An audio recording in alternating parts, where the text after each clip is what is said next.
And this one is coming from the same publisher that created the series of games known as Railroad Inc., and this one is also a standalone sequel to those games. And these games do come from a publisher that's created some very popular games, so it's no surprise that this one is also our Discord pick of the week. And I think it's a good pick because this one's going to be offering quite a lot of depth with very little complexity. The game plays over 8 rounds, where at the start of each round you're going to be drawing tiles randomly from a bag and then putting them into these 5 different columns.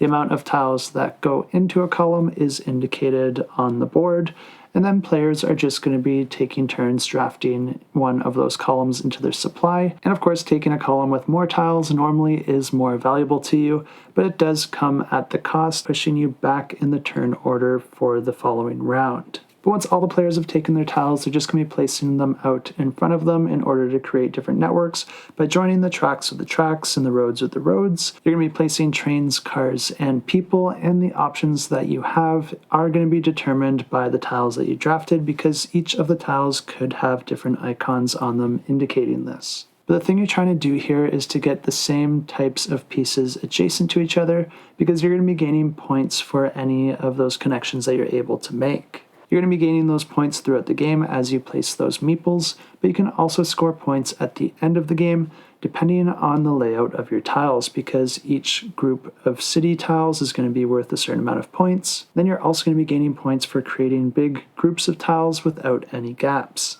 The player with the most victory points at the end of the 8 rounds wins the game. If you do want to check this one out, I will have it linked down below.